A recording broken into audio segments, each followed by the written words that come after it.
Bem-vindos a mais uma aula de literatura aqui com o professor Jordano. E vamos continuar nosso aprendizado sobre teoria literária. Nós vimos na última aula uma introdução falando sobre os gêneros literários. E hoje vamos falar especificamente sobre o processo de versificação. Então, a versificação é o conjunto de métodos utilizados na arte de compor versos, fazendo uso para o efeito de alguns elementos que concorrem para a harmonização e beleza do gênero lírico, que é o gênero que mais abordam os versos, tais como ritmo, metrificação, rima, entre outros. Então esses são os elementos de estudo de quem trabalha na área da versificação. A começar por versos. Cada linha de um poema corresponde a um verso. Cada linha de um texto em prosa nós chamamos linha de um parágrafo. No poema nós falamos versos. E eles possuem uma classificação. Olha só. Monossílabo, uma sílaba. Dissílabo, verso com 2 sílabas. Trissílabo, verso com 3 sílabas. Então repara que eu posso o quê? O que eu estou vendo aqui nessa classificação dos versos, né? É que cada verso ele é dividido em sílabas poéticas.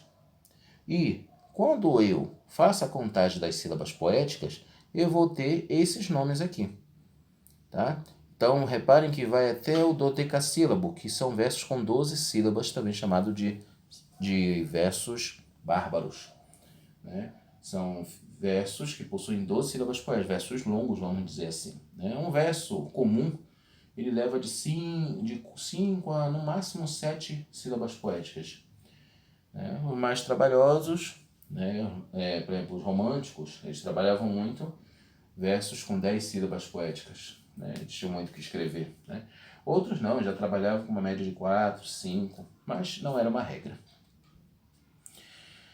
E aí, quando a gente tem um conjunto de versos, nós formamos uma estrofe. E quando nós temos uma estrofe, ela também possui classificação. Se a estrofe tem um verso, monóstico, 2 versos, dístico, 3 versos, terceto, 4 versos, quadra ou quarteto, e assim sucessivamente. Tá? Outra coisa que não podemos esquecer de estudar, nessa parte introdutória à literatura, são os ritmos. O ritmo do poema ele é propiciado mediante a sonoridade. Quando a gente lê um poema, já faz parte do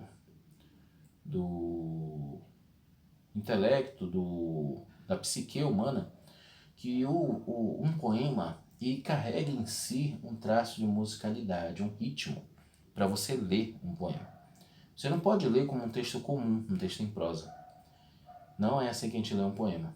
Tem que ter um ritmo, tem que ter uma forma de chamar a atenção de quem está lendo através da leitura dele. Então o ritmo, a cadência são importantes para a gente poder compreender a musicalidade que um poema está passando para nós. E quando ele passa alguma coisa para nós, é a manifestação do sentimentalismo. Por isso que o poema também é visto como tradutor do sentimento humano. Agora vamos falar de uma pessoa muito especial, uma composição de muitos poemas. Claro que há escolas literárias que não gostavam muito desse tipo, enjoaram disso, mas são poucas. Na grande maioria, trabalhava-se sim a questão da rima na poesia. Ela é a consonância de palavras ou sílabas, dando ao ouvido uma impressão agradável, devido à sua repetição de sons. Tá? A rima é o elemento essencial para que os clássicos considerassem um texto como sendo poesia. E elas podem ser classificadas quanto? A acentuação tônica. A rima ela pode ser aguda, pode ser grave, pode ser esdrúxula. Aguda, quando ela termina em palavras oxítonas.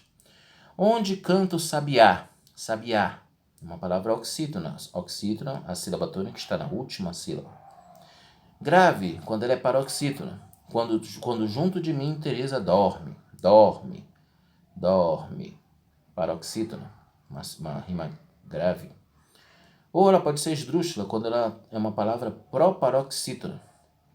Por entre anêmonas nadadeiras trêmulas. Trêmulas. É uma palavra esdrúxula. Uma rima esdrúxula. E os tipos de rimas, como é que elas podem ser chamadas? Elas podem ser ricas. Quando é que uma rima é rica? Quando ela possui classes gramaticais diferentes. Veja, não há machado que corte a raiz ao pensamento. Não há morte para o vento, não há morte. Temos as palavras em destaque que são rimas: corte e morte. E olha o que nós descobrimos aqui. Corte, né, vem a ser a ação de um verbo, uma classe gramatical, certo? Porém, morte vem a ser um substantivo. São classes gramaticais diferentes? São. E aqui nós temos, então, o exemplo de uma rima rica. Rima pobre pertence à mesma classe gramatical. Veja esse exemplo. E nós dois, nessa tarde, em que tanto tardaste o sol amanhecia. Era tarde demais para ver outra noite, para ver outro dia. Amanhecia e dia. Ambos são o quê? Substantivos. Mesma classe gramatical? Sim. Então nós temos uma rima pobre. A rima pode ser também preciosa, quando as palavras não possuem tanta rima, vamos dizer assim. Minha estrela da tarde, que o luar te amanheça e o meu corpo te guarde. Tem apenas o arde, né? Nós temos formações diferentes, mas ainda assim dá para se rimar, tarde com guarde. Muda um pouco a sonoridade, mas existe a rima, por isso preciosa. Também elas podem ser coroadas, são aquelas que ocorrem dentro de um mesmo verso. De puros sons quebrados por dons obscuros. Então, puros e obscuros são um tipo de rima. Sons e dons é um outro tipo de rima. Então, há poetas que eram mais específicos, né, que gostavam de usar, não são muitos, mas há poetas que gostam de trabalhar com as rimas coroadas. Agora, como é que elas podem ser organizadas nos poemas, nas estrofes? Então, nós temos emparelhadas ou paralelas. É aquelas que vêm de 2 em 2 versos, também faladas A, B, B. Repara, Manuel, tens razão, venho tarde. Mas não fui eu quem teve a culpa. Desculpa, culpa. Repetição de mesma musicalidade nos versos seguidos. E aqui nós temos então as emparelhadas.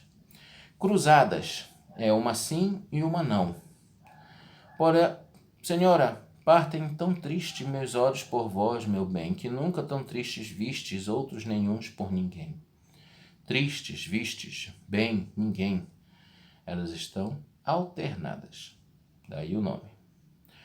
Opostas. Elas podem ser intercaladas ou interpoladas. Veja, elas podem ficar nos extremos, no primeiro e no último verso, e no meio.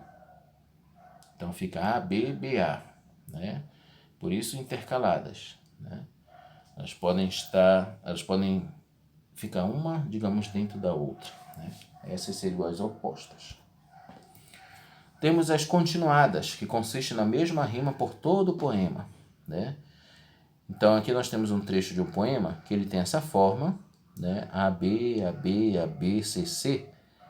Essa mesma forma vai permanecer no restante do poema. Infelizmente o espaço aqui não pôde haver, mas o restante do poema ele segue essa mesma ideia, né? Nunca mudando a sua forma de apresentação e de organização.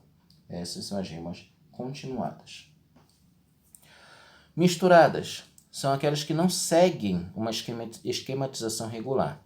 Veja, A, B, B, C, C, C. E repara que elas podem estar na ponta, no meio, até no início da frase, do verso, no caso. Então, é mais difícil encontrar esse tipo, da rima misturada. São pouquíssimos poetas que conseguem trabalhar esse tipo de rima. Mas como temos que aprender, estamos passando aqui. Então, as rimas misturadas são aquelas que não ficam. Você não vai encontrar elas na última palavra, como é o costume. Elas podem estar no final, no meio, até no início e no meio. Isso vai depender do poeta. Agora vamos ver se você entendeu um pouco o que explicamos na aula de hoje. Tem aqui um pequeno trecho, né, do poema Tomara, de Vinícius de Moraes. Tem só 2 estrofes aqui que eu deixei para vocês, tá? Não é o poema todo, mas vai dar para vocês exercitarem. O que é que eu quero? Letra A. Qual é a quantidade de sílabas poéticas desse trecho de poema aí, da primeira e da segunda estrofe? Eu quero que você faça a divisão verso por verso de cada uma deles, tá bom? Claro que você vai perceber que não tem a mesma quantidade. Tipo de rima trabalhado. Existe rima? Qual é o tipo de rima que é trabalhado? Rica, pobre, preciosa? E eu também quero saber da organização. Ela é emparelhada, ela é alternada, ela é oposta, ela é cruzada? Qual é o tipo de organização dela? Espero vocês com a resposta dessa atividade na próxima aula. Valeu, galera!